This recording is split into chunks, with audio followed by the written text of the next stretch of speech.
saying tonight, and Dr. Duncan Ojwang, Dr. Barak Muluka, and of course Josie Meha. Welcome to the News Hour, gentlemen. All right, let's now set the stage for our conversation tonight. The hashtag is News Hour. We roll the tape on Reverend Canon Samuel Wanamaker. Here is what he had to say about leadership in this country.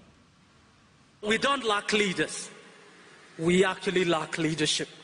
When you look at the state of our nation in Kenya today, it is not that Kenya doesn't have leaders.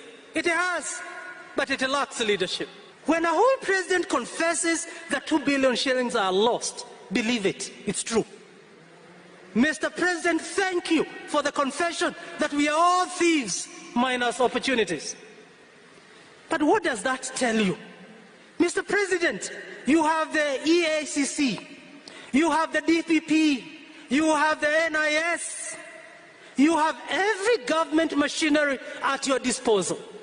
Either the government knows who steals the Kenyan money, or the government is part of the stealing.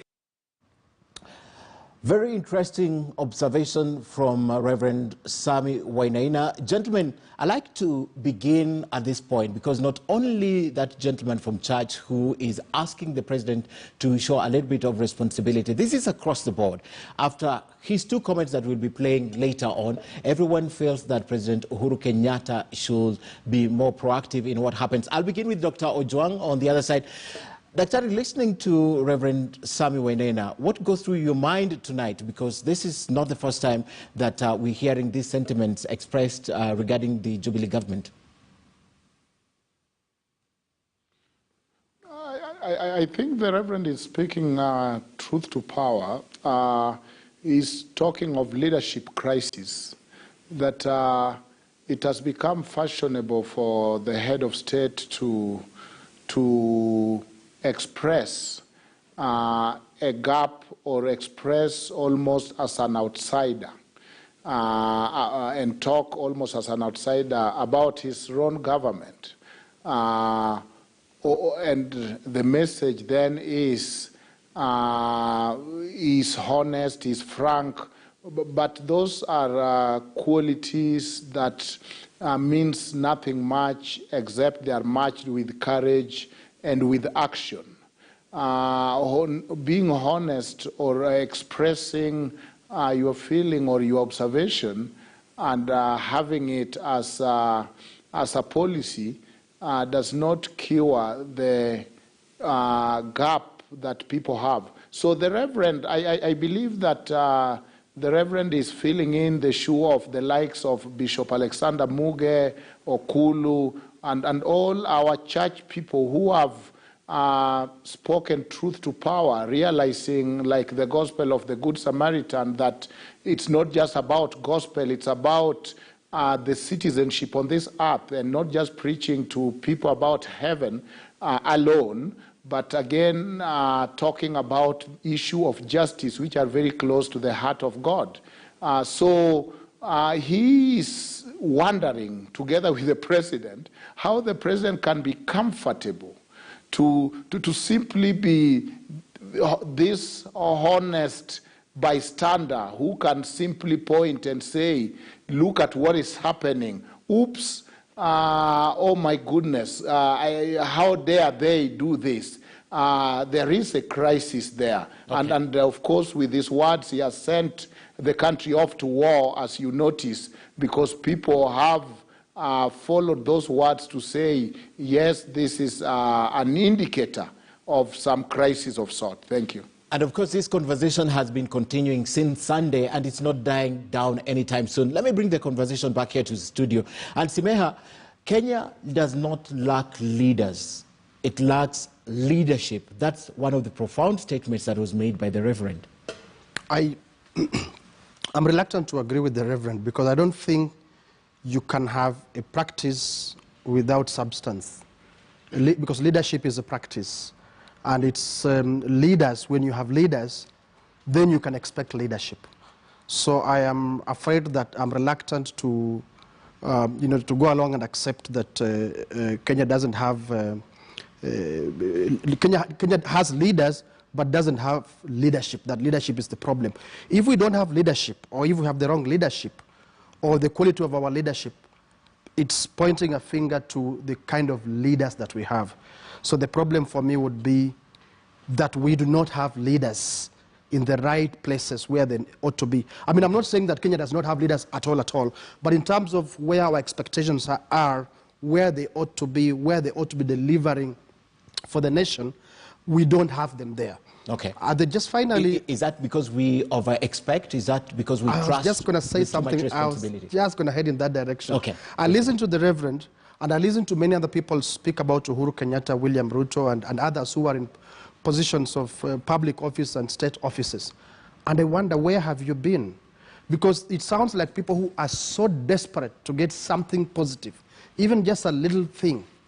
This is a president who has told us not too long ago, what do you want me to do? What really do you want me to do with regards to corruption? He's confessing that he knows it's happening. He's confessed that he knows it's in his own office. And then he's asked you that question, what do you want me to do?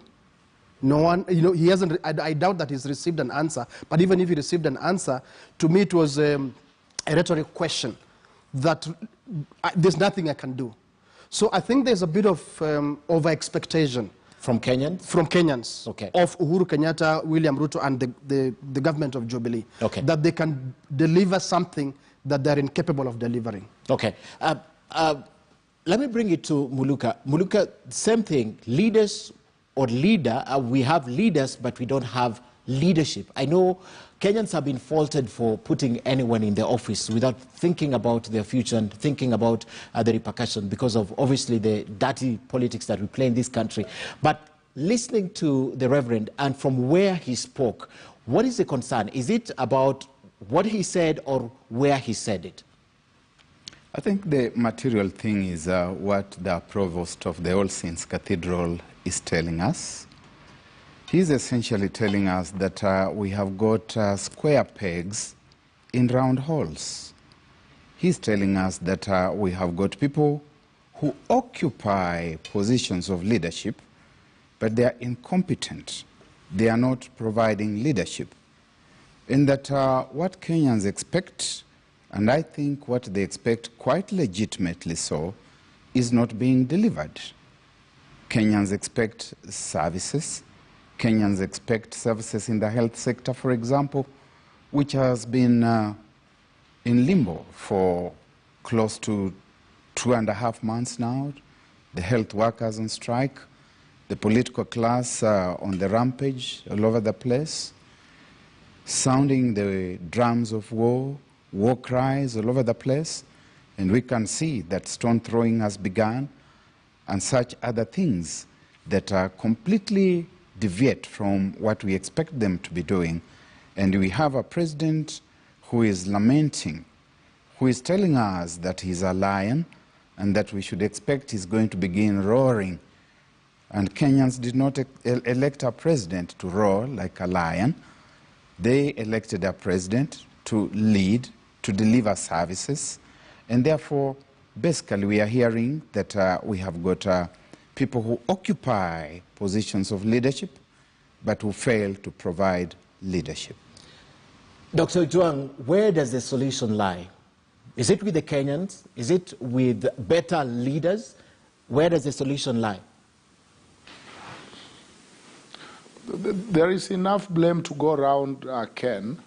I think if we only look at it in terms of one side, then we will miss the point. There is enough blame on the leaders who probably promised and didn't deliver, on the people who probably chose without verifying the track record. If you applied for a job that you wanted to be a pastor, they will consider and say, do you have the training? Have you worked somewhere as a pastor? But here you give somebody a job without any of those important prerequisites. So I think that there's enough blame to go around, but what might be necessary is the Constitution envisions servant leadership. Okay. There is the issue of accountability, there is the issue of service delivery, which is missing. And I think that what the Reverend noted is that, you know, there's a mismatch. But I don't blame Kenyans at this point, because we are captives of hope. You cannot say that, you know, you stop hoping. We can still demand for those services, even though they are nascent and leadership has become a crisis. Indeed, there is a crisis of leadership, not just in Kenya, but in the world. But in Kenya, it's getting to be a little more cancerous and dire. Thank you. We get what we deserve as voters. That's exactly what you're saying. But let's also, he said a lot of things. Let's now bring in the aspect of the church and why he spoke in church, because he made a very good case for himself. If others will be silent, he will speak. Let's listen in. It is sad that most leaders are motivated by power, influence, and money. It is even grievous when this happens in churches. The church then loses her moral authority to challenge corruption and sin. Churches have opened their podiums to politicians to attack their opponents. Reggae must stop in churches. And I want to tell politicians, in this cathedral, this podium will never be used by you. One of the few podiums that will not be available to politicians. Simeha, the cows have come home. Let me say that. The problem is churches for a long time have given the platform to politicians. Are they now feeling the heat? Because that's essentially what we're thinking, because they have often provided this platform, and we can see now they are saying they will not provide, and yet they have cultured the politicians in a certain way. Is it the problem that the churches are now realizing that we have been growing this monster? I'm used to chickens coming home more than cows. Oh, but you're right. I can feel the frustration in the Reverend's voice in how he's delivering his message.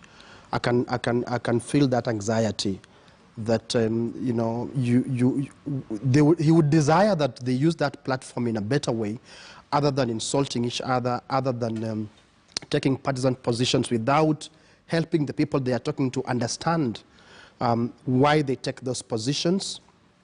If you had played on a little longer that clip, you know, for me, he also stood accused, because immediately after saying that, he took a position on BBI, which is one of the things on which he was talking that, you know, the leaders used to insult and abuse each other.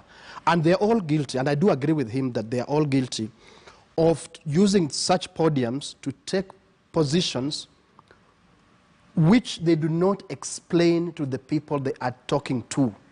So they sort of raise the passions of the people without people knowing the substance. It would, in my humble opinion, it would be good if a politician or a church leader or any other religious leader takes a platform, even if it's a church platform, a religious platform, and is talking about civic affairs, but then speaks of the substance. Even if they take a position, but they explain to people the substance of what they're talking about. Look, for example, at this thing that is called BBI. A lot of the competition out there is devoid of any substance. And I suppose that's partly what the provost is talking about. But as I say, unfortunately to me, a little further in that clip, in what he was saying, he fell in the same trap and took a position without going into the substance. So yes, it's a sort of a self-indictment. He's indicting politicians, but also indicting, you know, himself and his colleagues, because many of his type are also doing the same thing. Muluka, this has been something of concern, especially the missing voice of the church whenever there are critical decisions to make. And when now it's about BBI, it becomes a little bit loud from the church also. And also the concern is, why now? Muluka, why now do we have to hear the church is speaking more about this? Is it a realization, an overnight realization, or is it that they have gotten the benefits, it's now in the pocket, and now they can speak the way they want? I think the church has got a moral duty to speak on social and civic activities in the country. The church has got a moral responsibility to shepherd. In fact, they are called shepherds, and they need to lead their flock in the year 2005, we had a referendum in the country, and we blamed the church of abandoning its flock at a critical moment. And I do think, therefore, it is very important that we have more church leaders coming out and speaking loudly and clearly. I do not agree with my good friend, J.M. Smeha, that Provost Sami Kinyanjui does not talk about substance. He does. When that clip is available, maybe you will play it, Mijungu, at a later time. The Provost looks at a number of issues in the BBI. He says, for example, that they are promising you 35% of the audited revenue to come to the counties, yet they are not able to deliver 15%. And you believe them? He's saying that they are using this as an instrument for political gain, and that they have put their sweeteners to mislead you. He's saying that you are going to end up with taxes that have not even been costed at this moment. Nobody knows the cost of the BBI process, and nobody understands just how much we are going to be paying in the future. And to just place this thing in context, Ken and the viewers, it is good to remind ourselves that the church opened the space to politicians in the period of the one-party state. In the year 1989, the year 1989, the year 1990, 91 was a period when it was very difficult to find political space to ventilate thoughts and ideas. And people did find the opportunity, as Duncan Ojwang at the other end was suggesting. People like the late Bishop Alex Muge, Bishop Henry Okulu, Bishop Manasseh Kuria, they started opening up that space for politicians to just greet the congregation, and they would use that opportunity to pass messages. And the same was happening at funerals. I think in this day and age, when the political space has opened up, it would be useful for politicians to mount their own meetings, which they pay for, not looking for cheap, captive audiences that other people have put together. Okay, you make your point, but I'd like to ask you two questions. Where was this voice when, for example, it was needed most in the yesteryears? I'll take you probably only 3 years ago, when there were things that were happening in this country that they were not speaking about. Where was that voice? They have been accused of being silent. And don't you think the provost also runs in the danger of sounding like he is taking a side of probably proponents or opponents of the BBI when he speaks like that in the podium? So the question is, where does the church draw the line between church and politics? I think the church may sometimes be a little bit absent, maybe still weighing issues, but I do not quite agree that 3 years ago they were not there. 3 years ago we would be talking of the period 2018. And we remember that in the year 2018, of trying to bring the belligerents together, we remember the various missions of shuttle diplomacy that the church was doing between the NASA principles on the one hand and the Jubilee leaders who had just been recently sworn in on the other hand, together with the business community and the diplomatic community. They did play a role. Now we have gotten to a point where I think every individual church leader needs to stand up and tell Kenyans what he or she makes of the BBI, whether they want to support it or they want to disagree with it. Remember that they are shepherds, and they have got a prophetic and apostolic mission and responsibility to lead their congregations. So, having said that, let me bring Dr. Ojwang. Dr. do you also get that feeling that the church suddenly have become very vocal on issues that perhaps the last 3 years they've been quiet on. And I'm looking at some of the things that have been happening, not only in the political field, but also straight in the government, straight in Parliament. We haven't heard them speak as loud as they're speaking right now about the BBI and this process.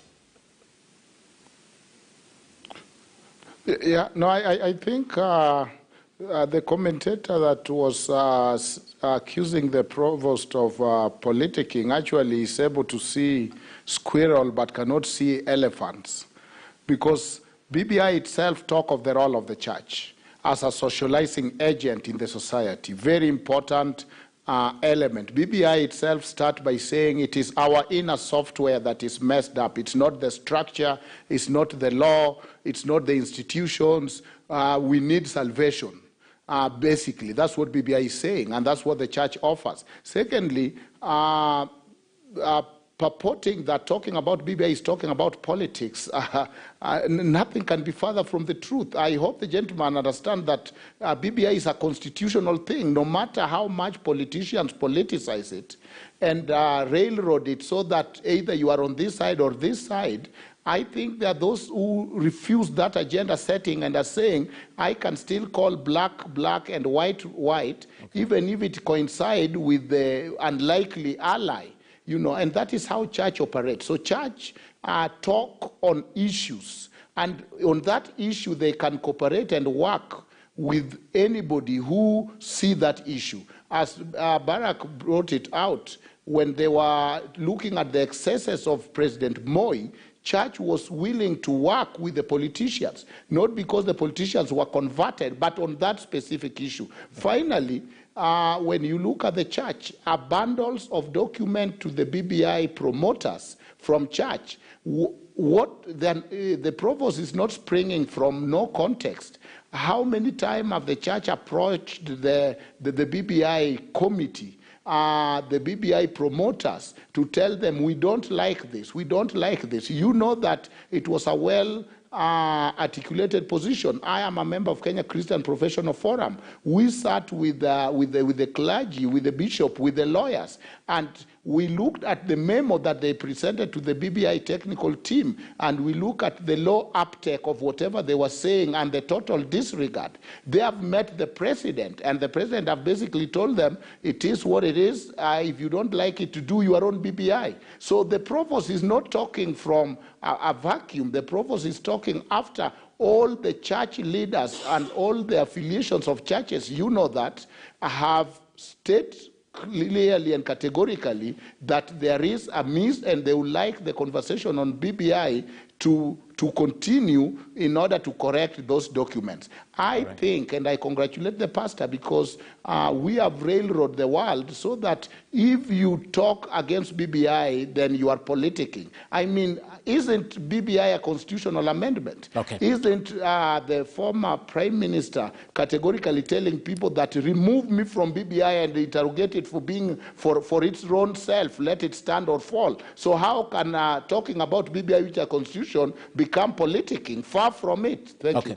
What you're saying sounds to me like you're reacting. Simeha, I know you want to say something about this, because it sounds as if the church is just reacting because what Dr. Ojwang is saying, because the president closed his ears and said, take it or leave it or do your own BBI. Just a short response on that. Yeah, I hear him saying, Dr. Ojwang saying that they're unhappy because of how they were treated. Yes, so that's reacting. There are many other stakeholders who came before the BBI steering committee, made presentations of what they would like, and those presentations didn't end up, you know, in the final BBI report.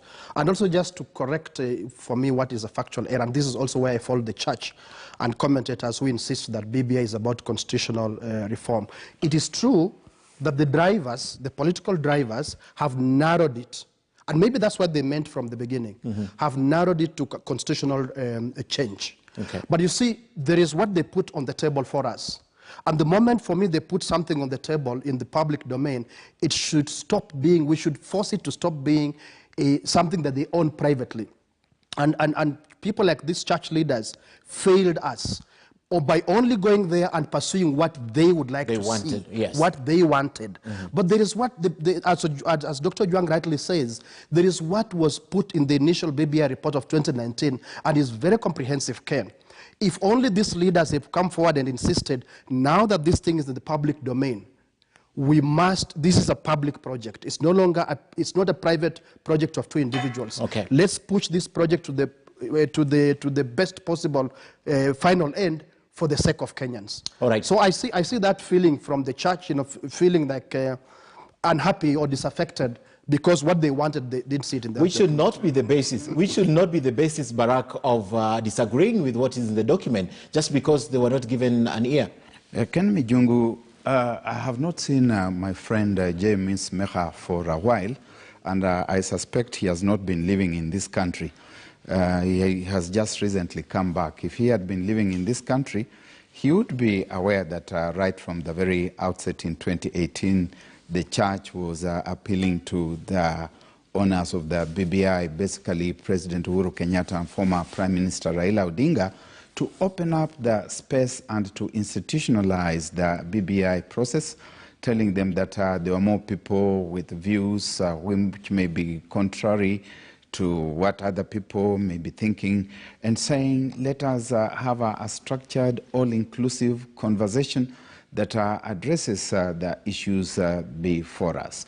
And both after BBI 1 and BBI 2, they came again to the president, and they spoke to him. I do remember specifically one of the days when President Uhuru Kenyatta was worshiping at the Christ the Answer Church, Valley Road, Bishop David Oginde specifically telling him, Your Excellency, the train may have left the station, but please help it to slow down a little bit so that the rest of us can also get on board. And yes, you will approach these things from the sector where you are. Okay. There are people who will come in because they are pastoralists, there are others will come in because they are imams, yes. Others will come on board because they are from the church, others will come on board because they are from education, and you speak, therefore, from where you are. Okay. The foundation, this is going back to the foundation, and it's a place, if I go right now, will not be able to finish this conversation unless Imeha has something to say. But gentlemen, all right, but gentlemen, let me bring in the other aspect of this conversation, because this perhaps is the biggest conversation that the country is having right now. Let's listen in. And these are some of the things that are fueling the hustler dynasty narrative. We have money for BBI, which will only benefit only a few people at the top, the kingpins.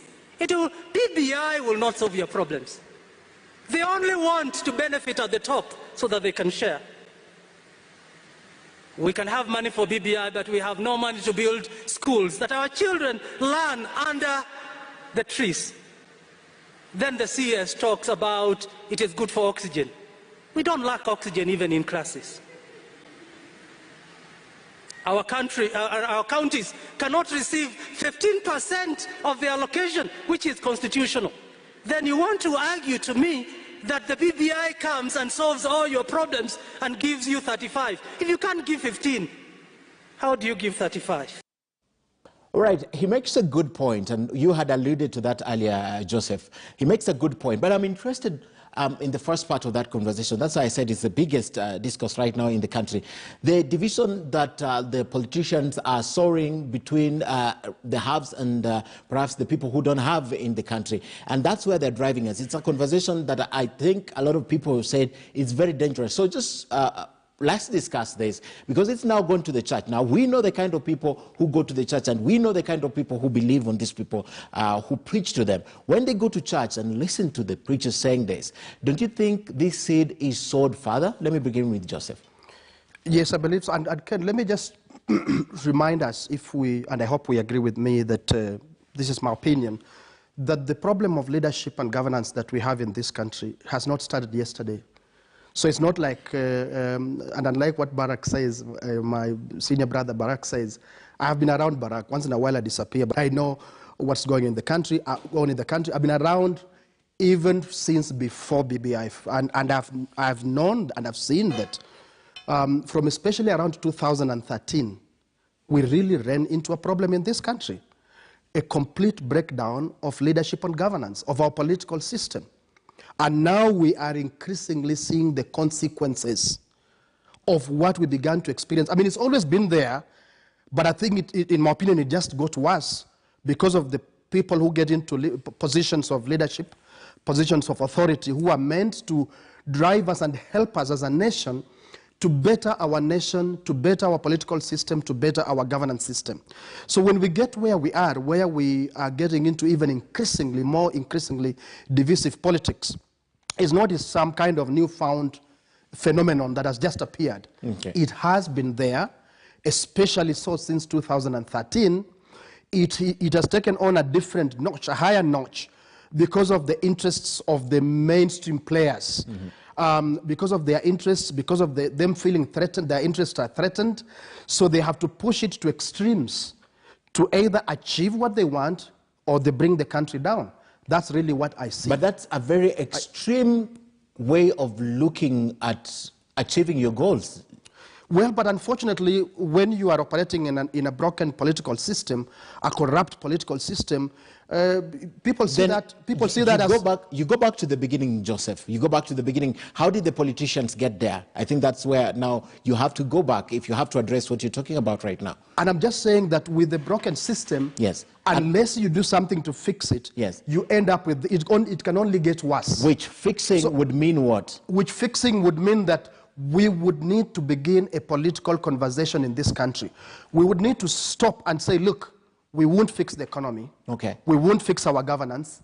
We won't fix anything else until we stop and say... With the same players right at the top. Same players, same political system, same foundation that we've had since the Mzungu, the colonialists, left.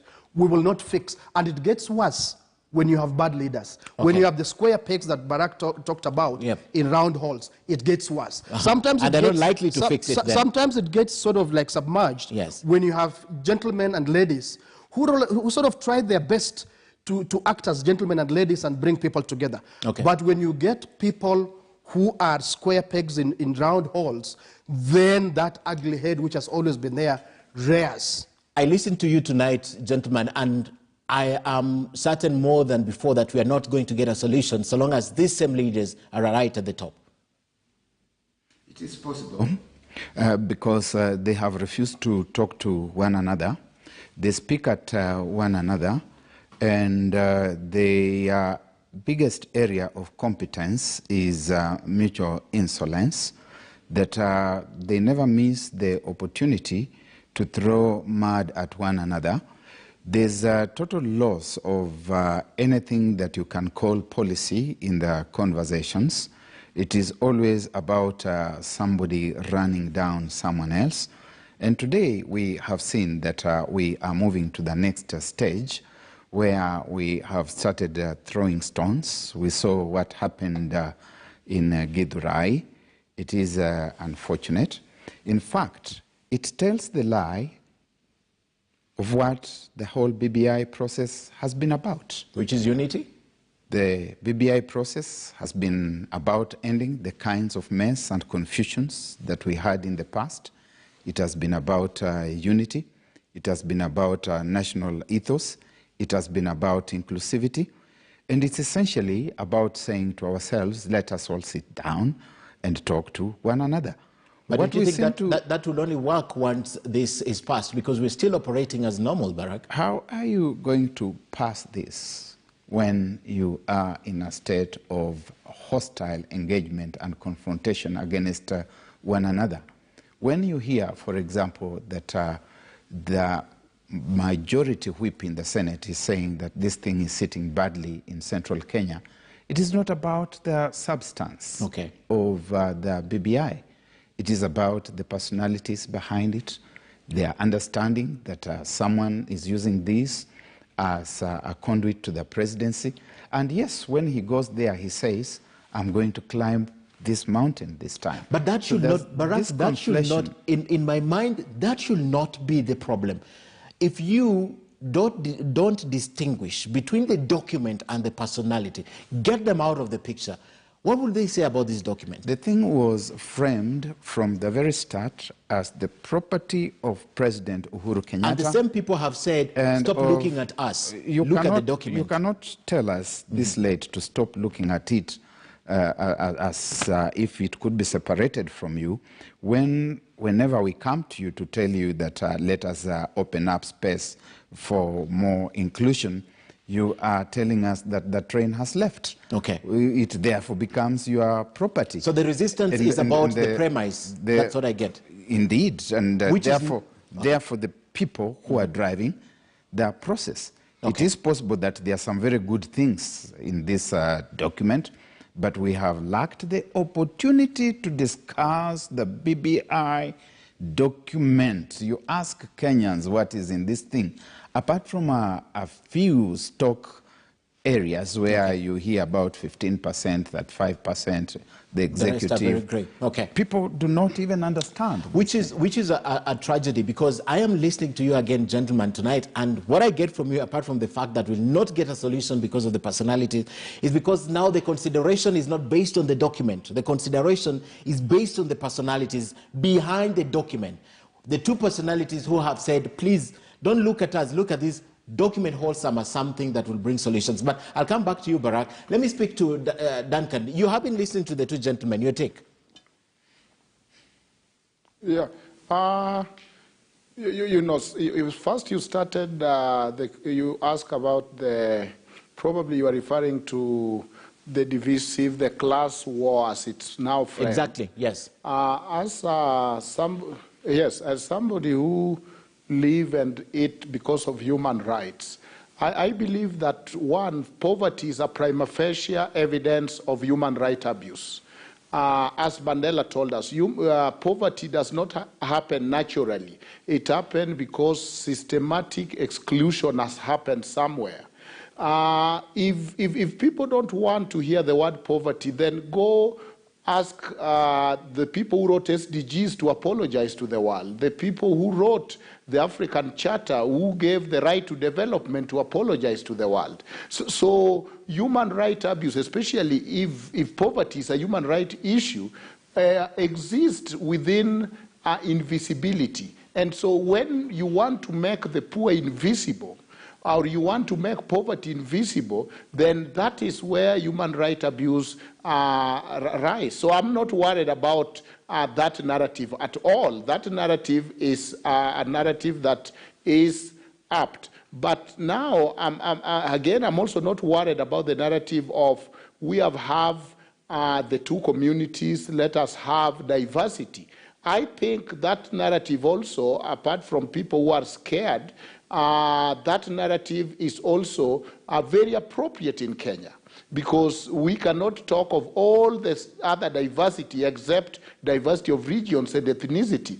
We cannot talk of exclusion and inclusion except the inclusion of regions. So those are important narrative. But I'm seeing that the fear that is carrying both sides on that debate, the people fear the narrative they cannot control. Okay. You cannot control the narrative of hustler. People cannot control the narrative of let us have diversity within our leadership. Finally, I think that when you look at BBI, you know, action speaks louder than words. So you cannot give somebody gospel when you action have preached to them. Okay. You cannot have Houdini of disappearing from the background of the document when you want and appearing when you want. This is a breached birth from the beginning. Breached birth is a birth where a baby is born with buttocks first instead of the leg. Okay. So it has to have within a context, because it is a conversation that is meant to aid others. It is about the constitutional amendment, but it is layered within a context and subtext that people cannot overlook. So now I think that we need to talk about BBI. It has very good things that I believe are important, and maybe we can see how it can be used in a way that cannot divide the country. I'll ask you, Daktari, a rhetoric question. How is that even possible at this time, now that Barack said, when we wanted to have the conversation, you did not want to listen to us? How is that even possible? It's a rhetoric question. I'm not looking for your response. Simeha. Let me actually begin with that rhetoric question. One, I would be surprised if there was any project on which politicians did not try to make hay out of. Any project, any public project, I would be surprised. Okay. In fact, that is when I would be suspicious, that they're really just being altruistic and coming in good faith, that they're not trying to make hay for themselves out of this. That is what would make me suspicious. And I agree with some of the leaders who love to say, usipojipanga, utapangwa. That, any project that politicians see that has a potential of capturing people's imagination, any politician wants to ride on it. So if you leave it to just two politicians, what do you expect? And then you begin to lament and complain. In fact, I feel betrayed by quite a number of our political leaders who are in better position than myself for failing to pick up this conversation of BBI and elevate it beyond where it has been forced, narrowed into. Because this project of BBI, when you read the two reports, has a lot more. But unfortunately, we all sit back, especially leaders, including religious leaders, who are in positions of authority, to force a public project into the public domain, to say, thank you, gentlemen, for bringing this to us. It's not about the two of you only. We know you have interests, but it's not just about the interests of the two of you. It's a lot more than the two of you.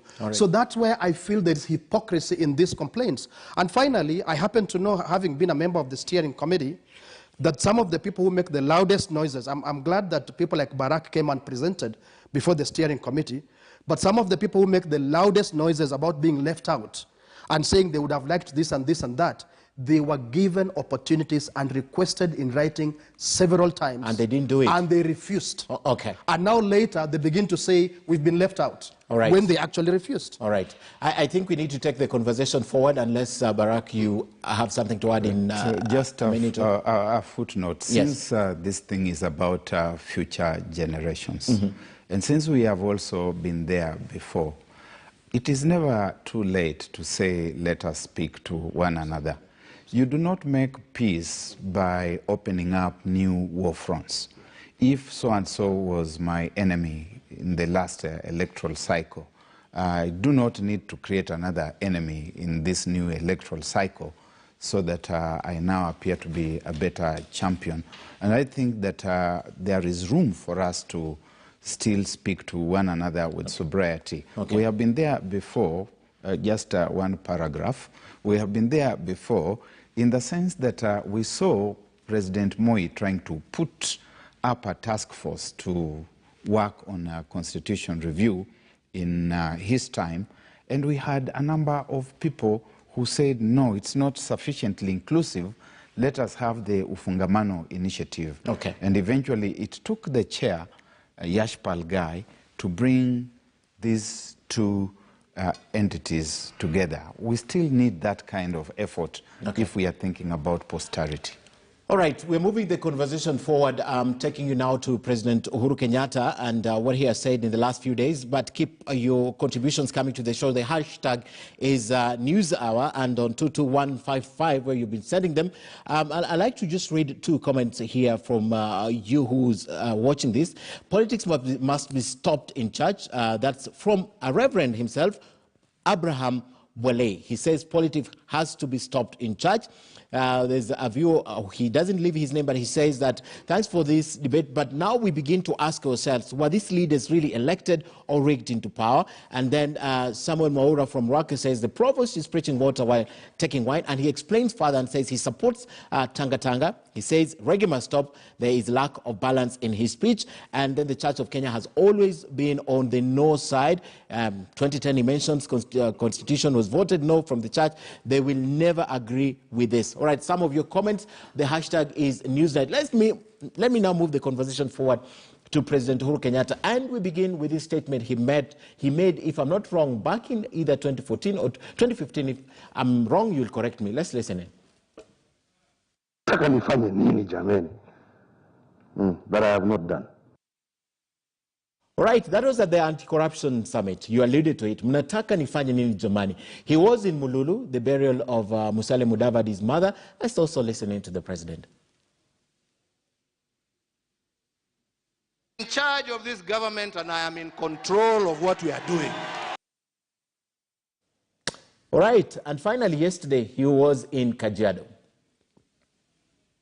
Niwakumbushe hata kama anaenda bado wako na siku kadhaa ya kuguruma kama simba. I think what got me was the laughter from the president, gentlemen. But the message has been very consistent. In 2015, if I'm not wrong, the anti-corruption summit at State House, he asked, "Mnataka nifanye nini?" But that narrative has changed. Now he's in control, and he's saying atanguruma. Let me begin by speaking to Daktari. Listening to the president, message very consistent, but it looks as though he's changing tune. Is it late in time, with only about 1 year, 6 months left? Two things, Ken. First, to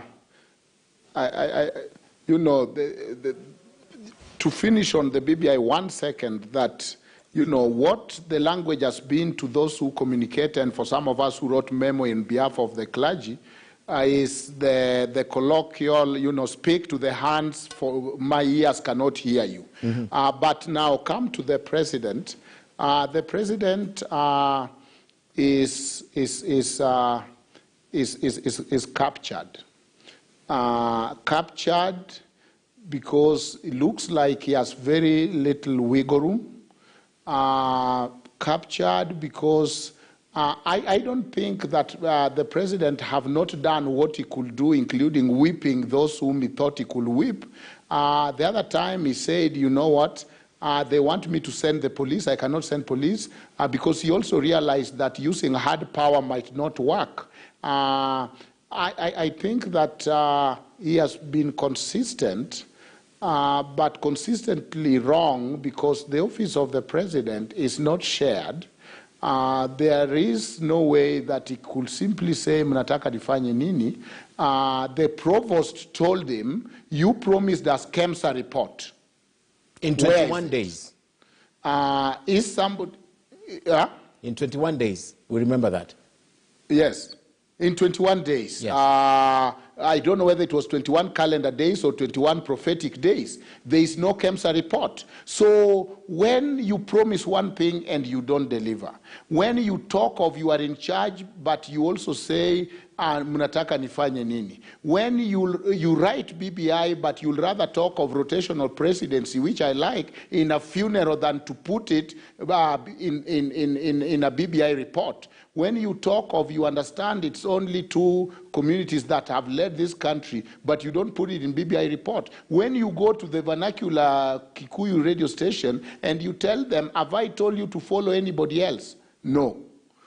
I will not. Have I endorsed anybody? No. But at the same time, you are talking of, I'm a kind of half rained on, okay, but I'm a lion that will roar at an opportune time. So there is a little bit of a mixed up script, okay, that I think that, to be honest, the signal of a lame duck president is really tinking on him. Okay, and it looks loud, and you said the president has been captured right at the beginning.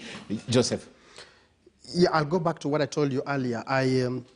We've had a problem in the country. It became worse from around 2013, but yet we have a lot of people who are very optimistic and hoping somehow something could change, and the people who have not been able to deliver can deliver for the nation. For me, I am not that optimistic. The one thing that I credited President Kenyatta for is the courage to actually take the risk of opening up a political process. He had the choice, the option which he and his deputy had begun to use, in my opinion, from where then I operated in 2016-17, early 2018, of continuing to use the coercive instruments of state, mm-hmm, to clamp down on dissent, to clamp down on the opposition, to clamp down literally on any political process. But to take the risk, even if he meant to use it for his own mischief, but it's a risk he took to put forth a political process. Why do you think it's a risk? It is a risk. When because it could backfire. When you put forth a political process, there is no way that you can guarantee that you will have control all the way. And I think that's partly what is frustrating Uhuru Kenyatta. They didn't see it. They didn't see this coming. I can see, maybe when he says that he's in control, he means in control of coercive instruments of the state. But in control of the politics? No. Certainly not. I'm afraid, in my opinion, certainly not. He's not in control. So it's just that other political leaders, religious leaders, and other leaders in authority have failed to see that, so that they can help us to seize the moment and use this political process that he's risked putting forth in this country to change the direction of politics in our nation. All right. Dr. Muluka. It is indeed a process, and I agree with my friend Jamie Smeha that the President Uhuru Kenyatta did put in place. But I think he also put it in place with certain pre-conclusions, because we have seen that his report, when it came out, and I use the expression his report deliberately, it was already bringing forth things that we had been hearing in the conversations, that we are going to have an executive that sits like this, we are going to have the judiciary being restructured to have an ombudsman in such and such a manner, that he failed to distance himself from the process, such that if and when people thought that they had other things to add to the report, it was always based on his goodwill and the goodwill of the former Prime Minister. But even more significantly, President Uhuru Kenyatta is the one person who took the oath of office of president with his deputy, Dr. William Ruto. But they opened up that space. He told us that he had been having discussions all along with Dr. William Ruto right from the beginning of the handshake, the BBI process, and whatever. Then we have, through that opening up of that space, ended up with an extra legal and incongruous situation where the president is compelled to come out and to tell us, actually, I'm the one who is in charge. He's telling us he's the one who is in charge because he has opened up that bedroom to not just the deputy president, to the former prime minister, to the ANC leader Musalia Mudavadi, to Ford Kenya's Moses Wetangula, to Kalonzo Musyoka, to Isaac Ruto, to I don't know who else, a number of alpha male governors, and they're all in that bedroom, and we are wondering what is going to come out of that bedroom, whether it's going to be on 6 legs, it's going to be a millipede, a centipede, or a human being on 2 legs, and they're all responsible. But President Uhuru Kenyatta is telling us he is responsible. Can very significantly and very quickly, even as he says he's very responsible, his handshake partner is now coming out of that bedroom and he's saying this government has failed. And he finds it opportune to get the person next to the president and say, Deputy President, you have failed. You promised us Stadia, you promised us ICT equipment for students, you promised us so many jobs. He's basically telling President Uhuru Kenyatta that you have failed. And President Uhuru Kenyatta is saying that I'm in charge. I don't know whether he's saying he's in charge of the failure or he's going to... Of the country. All right. Gentlemen, we are running short of time, but I want to talk about one more thing. Then we can now conclude the discussion however you want. You can comment about this, or you can comment about President Uhuru Kenyatta being in charge, and then we can conclude and call it a night. So this is a tweet that was put up by Bill Okero. He is a former member of parliament for Mandera.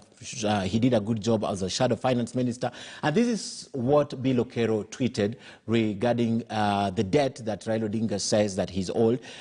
So he said, from my basic knowledge in finance, old debts are more difficult to collect than recent ones, not to mention statutory limitation period that would have been exceeded. good people learn to write off bad debts. Dr. Ojwang. Yeah, no, Bill Okero is wrong. I believe that moral debt never expires. Okay, this is a moral debt. He might be looking at the, he might be looking at the formality of contracts and all those formality. But I think that Africans used to operate even before the formal contract. I think that, of course, Bill Okero will talk of maybe secured debts versus secure lender and unsecured lender. Maybe Raila's debt was unsecured. But I think that there is a debt owed, and that is a moral debt. And where do we start from? Where do we start paying it from? Appear to, where do we start paying it from? You start from... maybe people can join the line, but you see, because it's also a dilemma, because the favorite verse in Mount Kenya is, yes, forgive us our debtors, we forgive our debtors. Yes. But to be honest, there is a debt, and of course, you know that the latest debt is what they have picked to start with. Okay. Maybe they will come the line to get to the Prime Minister. But finally, Ken, I think it is very bad politics. It is almost impossible to organize a country when you can easily lie and tell this person, I'm going to do A, and then you don't do it, because okay, it is a matter of governance. And as they say in the US, if you can lie in one thing, you can lie in one thing. If you lied in Raila's debt, you can lie in every other debt. So Raila is owed a debt. That debt might not be met fully, but it can be secured in a way that it can. But it's a moral debt, and it doesn't expire. Moral debt doesn't expire. Thank you very much, Dr. Ojwang.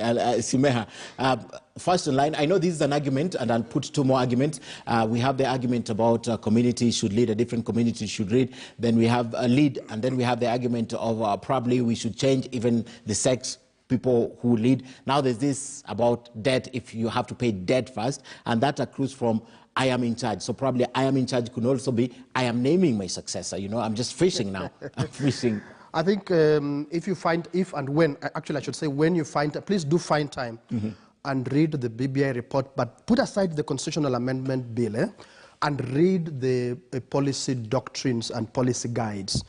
You'll find some stuff in there that speaks to this thing about the need for equity, the need to inclusivity, to give other people opportunity, to bring in, to acknowledge that there's been unfairness in this nation in terms of governance, both political governance and economic governance. So there's a lot that we ought to speak about in terms of where we've come from as a nation and where we ought to go. Secondly, I also believe, like Ojwang, that there is a debt. But what surprised me, that this kind of debts, moral debts, the one who is owed rarely reminds those who owe them. Normally, it would be best if it's coming from those who owe, so that they are saying, we are indebted to you, or someone else reminding them, by the way, you are indebted to this gentleman. It was a little strange to me, in my humble opinion, for someone who is owed to bring this out themselves. I would have thought that they would just remain humble and send subtle signals and let other people speak for them. But then, sorry, go on. And I wanted to ask, if it was to be paid, where does it start? Incidentally, I'm just coming to that. Yeah. If it is to be paid, it should not be something that is limited and focused on individuals. Okay. That because we owe you, that because we either wronged you or we deserved to have done, you deserved for us to have done something for you and we didn't do it, can we together do it for this nation? That is how we pay you back. We don't say that we zero in on you as an individual and seek to pay you, but we do things in such a manner that we are changing. Okay. We are reforming for the sake of the nation. Okay. And if in the process you become an individual beneficiary, so be it, that would be good for the nation. Okay. And I'm just feeling it's not nice, I owe this to Barry from what he said, Ken. I'm just afraid that we might let it go. Yeah, we have run out of time. What he said about it is not too late. Okay, to begin. It is not too late for us to pick the pieces as a nation and continue with that attempt, even if the one we tried was lame duck and whatever, but continue with this attempt of a national conversation for the sake of this nation. All right, and finally, they have taken all your minutes, but even as you respond to this debt, I'd like to remind you that just like paying a debt is a moral obligation, forgiveness is a moral obligation. When I wrong you, it's my moral obligation to come and ask for forgiveness. Barak. Yes, I can also forgive you even when you do not ask for forgiveness. I can seek peace within myself by forgiving those who wrong me without them coming to me. Where do we start with this? And I agree with my two colleagues that there are moral debts. Raila Odinga is owed a debt, Musalia Mudavadi is owed a debt, Kalonzo Musyoka, Moses Wetangula, William Ruto, they are all owed debts. There's an African story about an old man who goes to another old man to ask him to repay his debt, and he tells him that the sun will shine on those who stand before it shines on those who kneel below them. You can find it in the first chapter of Chinua Achebe's Things Fall Apart. It is up to President Uhuru Kenyatta to define who is standing and who is sitting, and therefore repay the debts. This man says he will repay his big debts first, and Uhuru Kenyatta has got that moral obligation of finding out who he owes the biggest debts. So finally, a presidential endorsement, that the president comes and says that I'm endorsing so-and-so as my successor, does not necessarily make you president. We have seen that in this country before, in the case of Uhuru Kenyatta himself. And as Barak, I get very puzzled when I see people who behave as if they are in the opposition, also craving endorsement by President Uhuru Kenyatta. Can they decide that they can chart their own path and persuade Kenyans to vote for them without seeming to crave this endorsement by Uhuru Kenyatta? On the one hand, they are criticizing him, and this is right across the board. Raila Odinga, Musalia Mudavadi, Kalonzo Musyoka, my good friend Moses Wetangula, they say this government has failed here and there, but at the same time they want the same government to endorse them. I cannot understand. I cannot reconcile those two. Gentlemen, a good point to end our discussion tonight. The discussion still continues. We are still months to the election, and I know we can't just end it here, but for the night we have to end. Thank you everyone for watching. Meresha Owiti, our sign language interpreter tonight, thank you very much. Thank you, Dr. Juang on the other side, Barak Muluka, and of course Joe Simeha for coming to share your opinions with us. And of course we go offline, or we go off air, but remember the conversation still continues online. My name is Ken Mijungu. Have a good night. Let's do this same time, same place next week. Have a good